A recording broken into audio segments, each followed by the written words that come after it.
영국 왕실의 궁전벽 안에서는 언제나 화려함과 품격이 공존한다.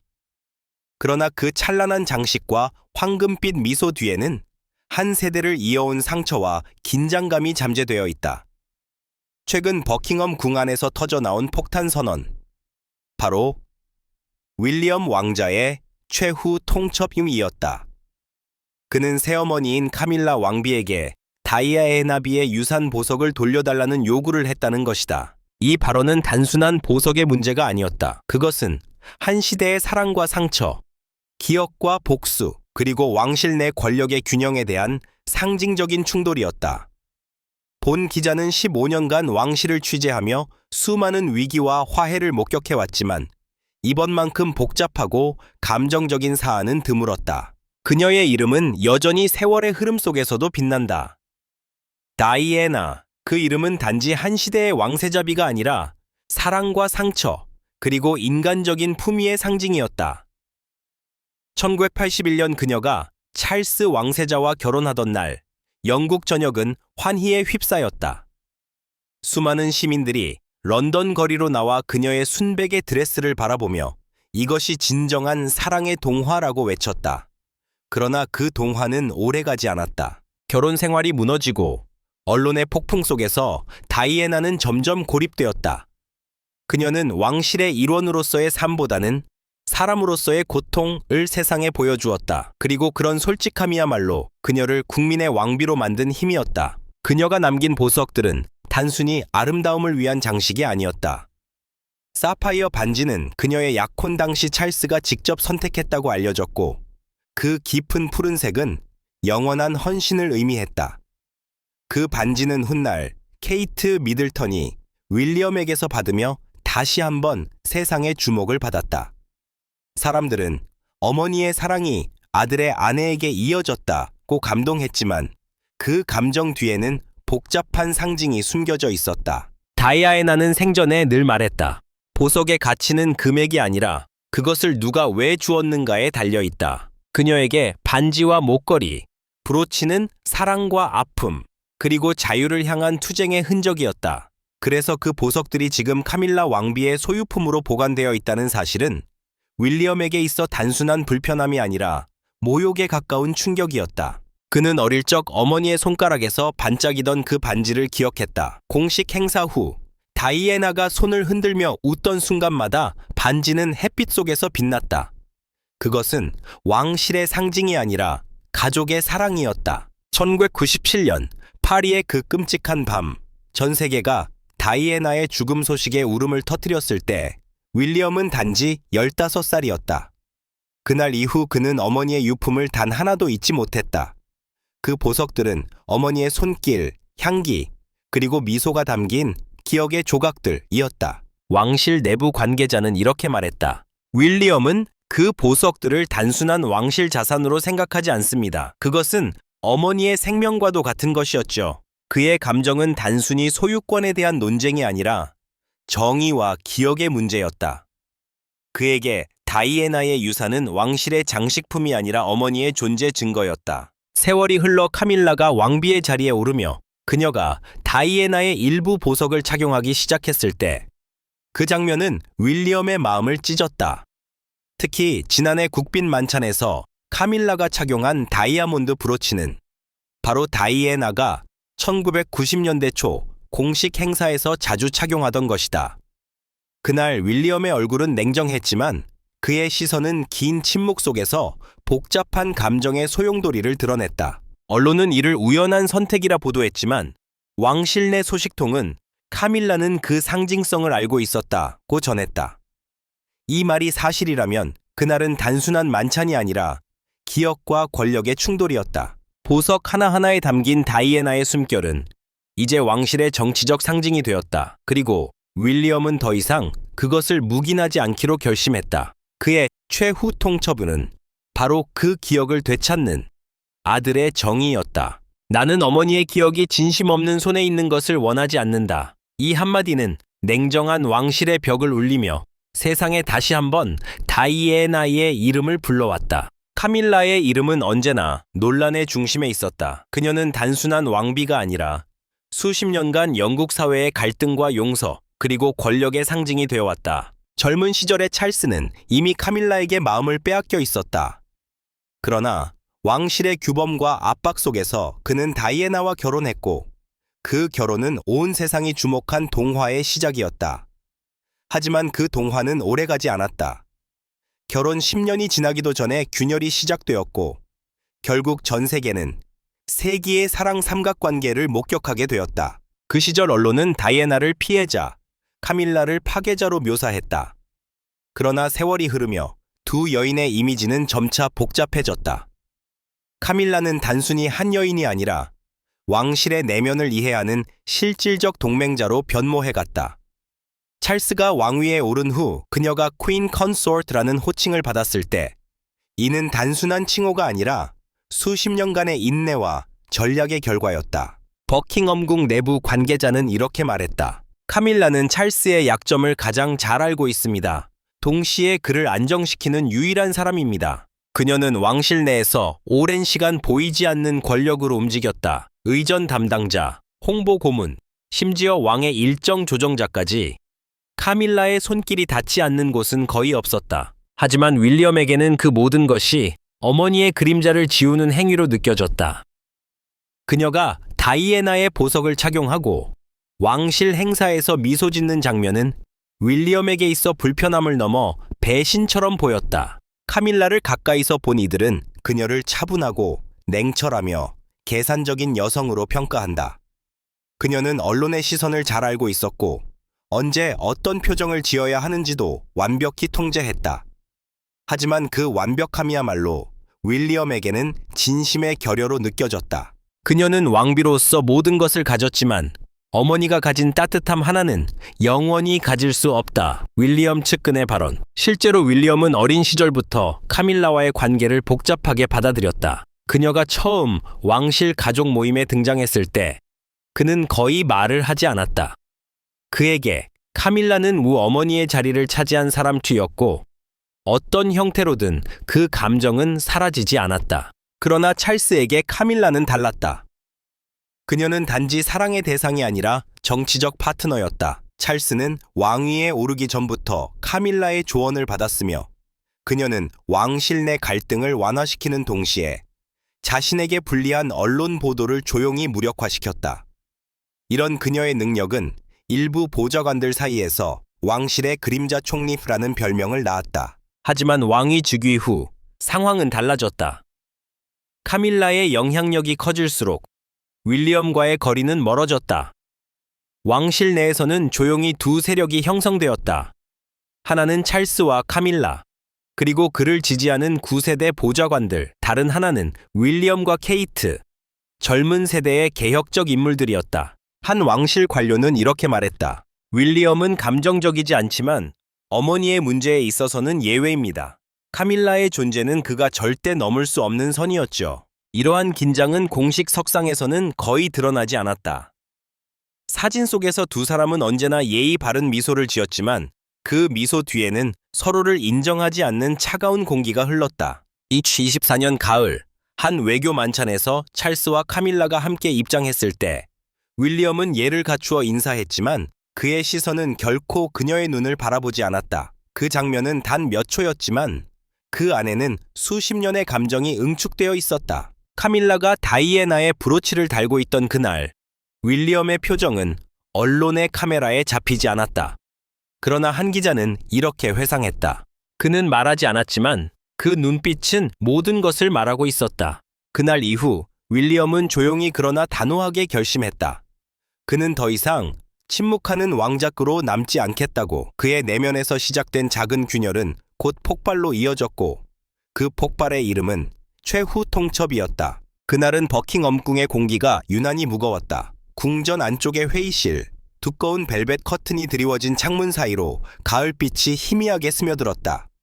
그곳에서 윌리엄 왕자와 카밀라 왕비의 대화가 조용히 그러나 치열하게 시작되었다. 이 회동은 공식 일정이 아니었다. 왕실 일정표에도 언론 공지에도 등장하지 않았다. 그러나 내부 관계자에 따르면 윌리엄은 며칠 전부터 이 만남을 직접 요청했다고 한다. 그의 목적은 단 하나였다. 어머니 다이애나비의 보석을 돌려받는 것. 그는 문을 닫은 뒤 천천히 말을 꺼냈다. 왕비님, 제가 이 자리에 온 이유는 단순합니다. 어머니의 유산이 더 이상 정치적 상징으로 사용되는 것을 원치 않습니다. 그의 목소리는 차분했지만 눈빛은 단호했다. 그는 어린 시절 어머니의 모습을 떠올리며 그녀가 얼마나 그 보석들을 소중히 여겼는지를 이야기했다. 카밀라는 미묘한 미소를 지으며 대답했다. 윌리엄, 그건 개인의 유산이 아니라 왕실의 역사야. 그 보석들은 모든 여왕이 이어받아야 하는 전통의 일부란다. 그 짧은 한마디는 빙산의 꼭대기처럼 차가운 의미를 품고 있었다. 윌리엄은 즉시 반박하지 않았다.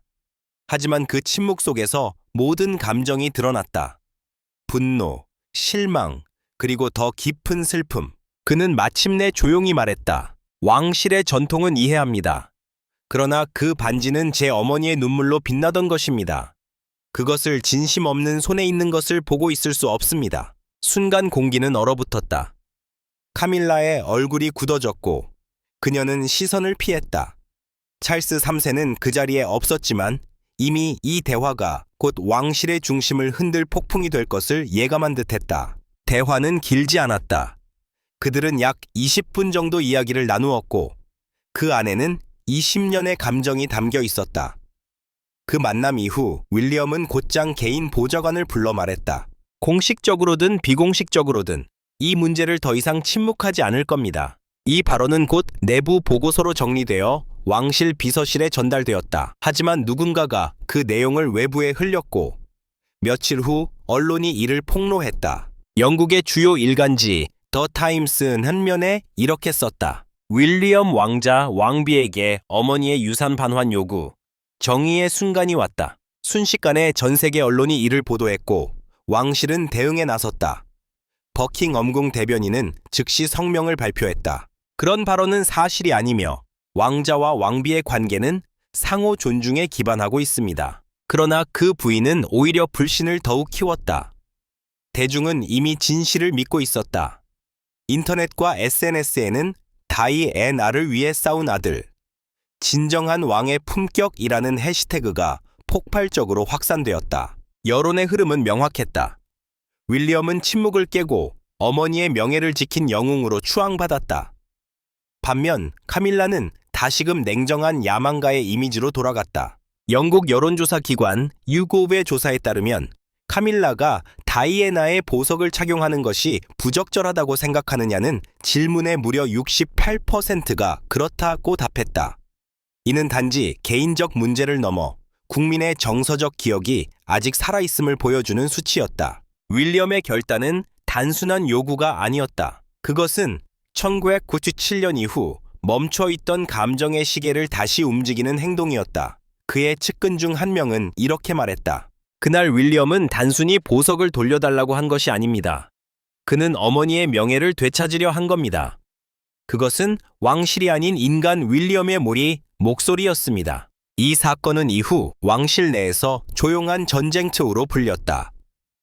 공식적인 비난도 직접적인 대화도 없었지만 윌리엄과 카밀라 사이에는 다시는 메울 수 없는 균열이 생겼다. 한 왕실 고문은 익명으로 말했다. 그날 이후 윌리엄은 카밀라를 왕비로 부르지 않았습니다. 단지 이름만 언급했을 뿐이죠. 그것이 그의 방식의 단절이었습니다. 이 최후 통첩의 순간은 단순한 사적인 충돌이 아니었다. 그것은 세대를 잇는 가치의 충돌, 사랑과 권력의 충돌이었다. 그리고 무엇보다 하나들의 마지막 저항이었다. 그날 밤 윌리엄은 켄싱턴 궁의 자신의 서재에 홀로 앉아 있었다. 책상 위에는 오래된 사진 한 장이 놓여 있었다. 어머니 다이애나가 미소를 짓고 어린 두 아들을 품에 안고 있는 사진이었다. 그는 조용히 속삭였다. 엄마, 이제는 내가 지킬게요. 버킹엄궁의 새벽은 평소보다 한층 더 고요했다. 왕실의 일정을 준비하던 보좌관들은 그날의 공기가 무언가 다르다는 것을 느꼈다. 신문의 한 면에는 굵은 제목이 걸려 있었다. 윌리엄 왕자, 카밀라 왕비에게 다이애나의 보석을 돌려달라. 이 한 줄의 문장이 왕실 전체를 뒤흔들었다. 언론의 카메라가 다시금 궁전 문 앞에 몰려들었고 수십 년 전의 상처가 되살아났다. 그리고 그 한가운데 찰스 3세는 침묵으로 반응했다. 그는 그 어떤 성명도 내지 않았다. 왕실 대변인이 대신 짧게 발표한 공식 입장은 사적인 가족 대화에 대해서는 언급하지 않겠다는 것이 전부였다. 그러나 그 짧은 문장 뒤에는 복잡한 내면의 갈등이 숨겨져 있었다. 한 왕실 보좌관은 이렇게 회상했다. 그는 겉으로는 침착했지만 눈빛은 흔들리고 있었습니다. 그날 아침 그는 아무 말도 하지 않은 채 서류만 바라봤죠. 찰스는 누구보다 상황의 심각성을 알고 있었다. 그에게 윌리엄은 단지 아들이 아니라 왕위 계승의 상징이자 왕실의 미래였다. 하지만 동시에 카밀라는 그가 평생 사랑한 여인이었고 오랜 세월 비난 속에서도 그를 지탱해준 유일한 존재였다. 나는 두 세계 사이에 서 있다. 그가 가까운 참모에게 내뱉은 이 한마디는 왕이자 아버지로서의 모순된 위치를 그대로 보여주었다. 찰스는 오래전부터 감정을 드러내지 않는 법을 배워왔다. 어린 시절부터 왕은 절대 흔들려서는 안 된다는 교육을 받았고 그는 그 말을 거의 종교처럼 지켜왔다. 그러나 이번 사건은 그가 가장 아끼는 두 사람, 아들과 아내를 정면으로 맞붙게 만들었다. 왕실 내부에서는 이 문제를 두고 두 가지 입장이 대립했다. 일부 고문들은 국왕 폐하께서 단호히 정리해야 한다고 조언했다. 윌리엄의 요구를 수용하면 왕실의 위계가 흔들릴 것입니다. 왕비의 권위를 지켜야 합니다. 반면 다른 측근들은 이렇게 말했다. 폐하, 국민은 이번 일을 감정으로 보고 있습니다. 다이애나비의 기억은 여전히 살아있고 왕세자의 말은 정의로 받아들여지고 있습니다.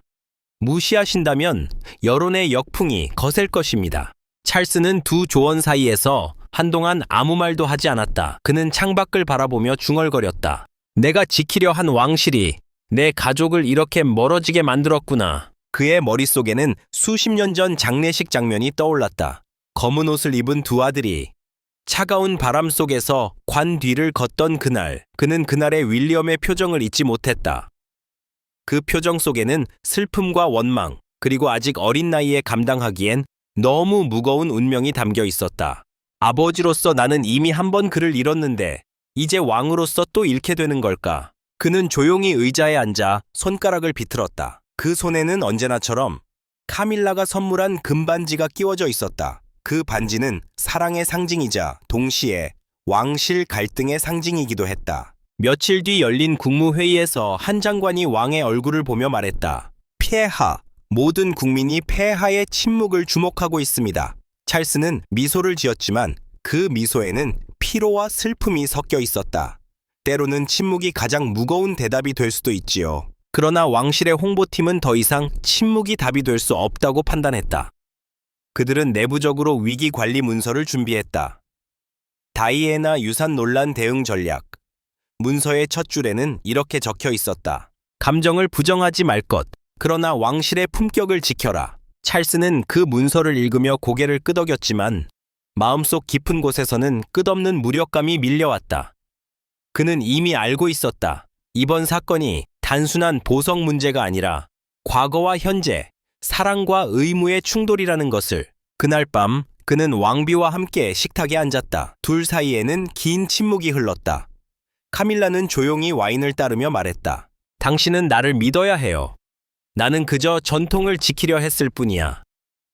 찰스는 잠시 그녀를 바라보다 낮은 목소리로 답했다. 하지만 윌리엄은 그 전통 속에서 어머니를 잃었소. 그의 목소리에는 분노보다 더 깊은 후회와 슬픔이 담겨 있었다. 이후 그는 공식 석상에서 아무 말도 하지 않았지만 한 내부 관계자는 이렇게 전했다.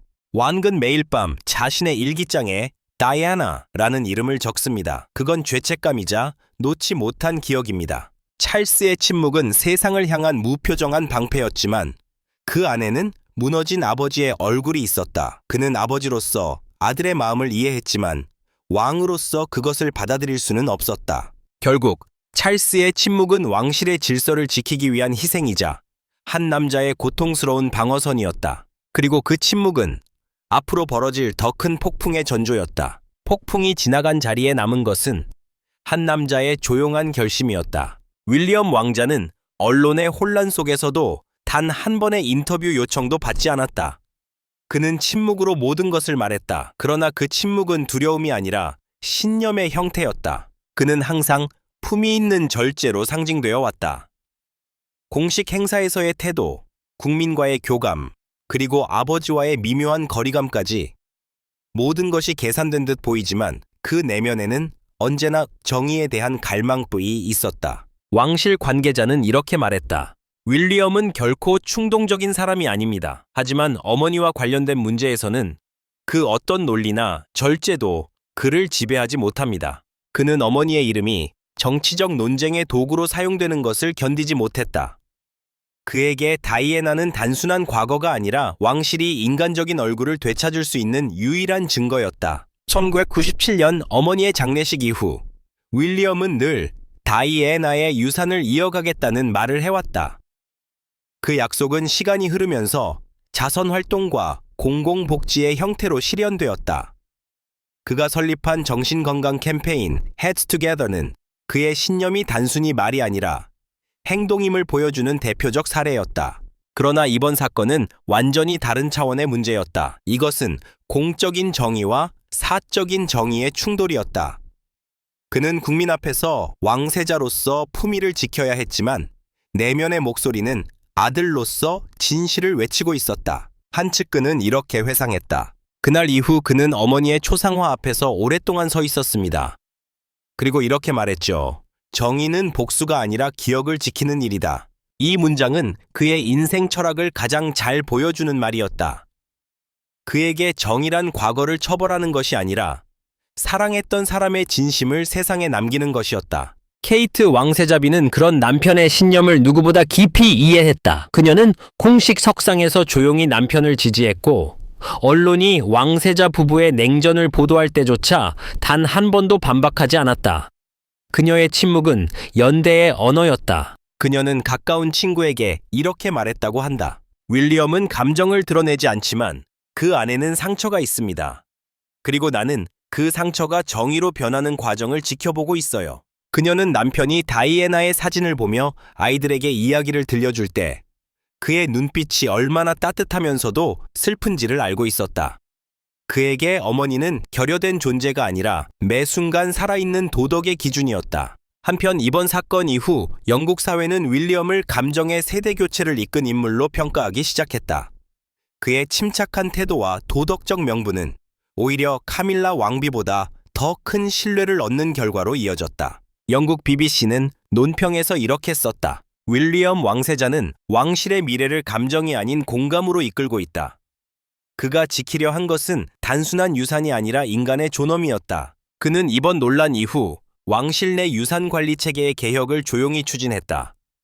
모든 역사적 소장품과 개인 유품의 구분을 명확히 하고 기억의 존중을 원칙으로 한 규정을 마련했다. 이는 왕실 역사상 처음 있는 일이었다. 그 과정에서 그는 아버지 찰스와도 짧은 대화를 나눴다고 한다. 아버지, 나는 왕실을 부정하려는 게 아닙니다. 단지 어머니의 자리를 되찾고 싶을 뿐입니다. 찰스는 대답하지 않았지만 그의 눈빛은 잠시 흔들렸다고 한다. 그날 밤 윌리엄은 켄싱턴궁 정원에 홀로 섰다. 밤하늘의 달빛 아래에서 그는 자신의 결심을 다시 한번 되새겼다. 정의란 기억을 잊지 않는 것이다. 그는 더 이상 분노로 싸우지 않았다. 그의 싸움은 품위와 진실로 이루어진 전쟁이었다. 그리고 그 전쟁은 언젠가 그가 왕이 될 날에 다이애나의 이름과 함께 완성될 것이다. 영국 왕실은 언제나 빛과 그림자가 공존하는 무대였다. 황금빛 의전과 환호의 군중 뒤에는 늘 조용한 불협화음이 흐르고 있었다. 이번 사태는 단지 한 가족의 갈등이 아니었다. 그것은 왕실이란 무엇인가, 그리고 기억의 정의란 어디에 있는가에 대한 질문이었다. 버킹엄궁은 겉으로는 평온을 유지하고 있지만 내부에서는 근본적인 변화의 조짐이 일고 있었다. 윌리엄의 행동 이후 왕실 참모진은 유산 관리 절차와 상징적 자산의 사용에 대해 새로운 규범을 검토하기 시작했다. 한 익명의 왕실 고문은 이렇게 전했다. 이 일은 왕실의 내부 문화 자체를 흔들었습니다. 이제 왕실의 보석은 단순한 장식이 아니라 국민의 감정과 도덕의 문제로 여겨지고 있습니다. 그의 말처럼 왕실은 이제 더 이상 절대적 권위를 누리지 않는다. 국민은 왕실을 인간의 이야기로 바라보기 시작했다. 그리고 그 중심에는 언제나 다이애나의 이름이 있었다. 찰스 3세의 시대가 안정되기 위해서는 그림자와도 같은 과거를 마주해야 한다. 하지만 그가 선택한 것은 여전히 침묵이었다. 그 침묵은 왕실의 품위를 지키는 방패이자 동시에 변화를 거부하는 마지막 저항이었다. 반면 윌리엄은 점점 더 국민의 마음을 얻고 있었다. 그는 화려한 언변 대신 진심으로, 정치적 계산 대신 인간적인 공감으로 다가갔다. 그의 행동은 단지 하나들의 감정이 아니라 새로운 세대의 도덕적 선언이었다. 영국 사회학자 사라 브렌트 교수는 이렇게 분석했다. 윌리엄은 감정과 품위를 동시에 보여준 첫 왕세자입니다.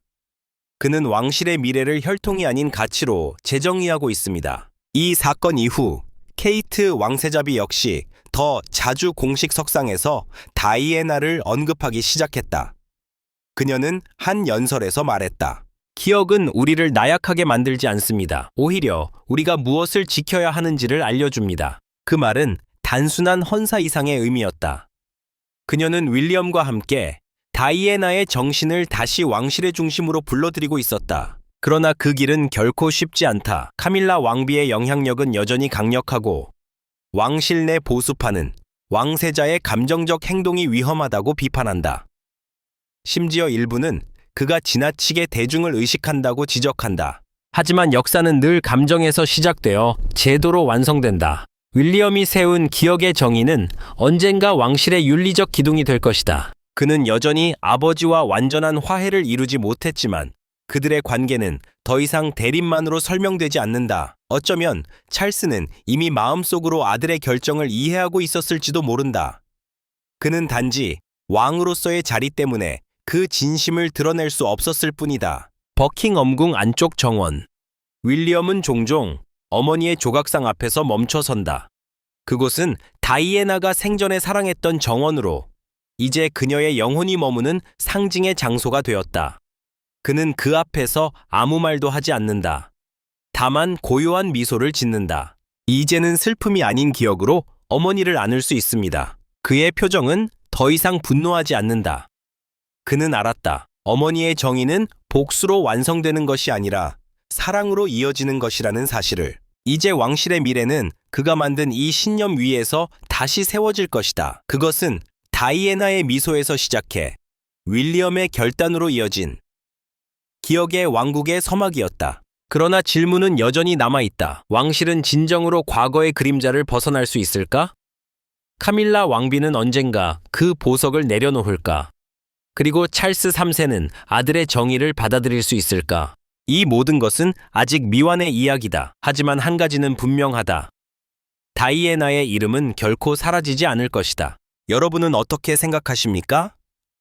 윌리엄의 결단은 왕실의 정의를 되살린 용기였을까요? 아니면 가족의 균형을 무너뜨린 위험한 선택이었을까요? 댓글로 여러분의 의견을 남겨주세요.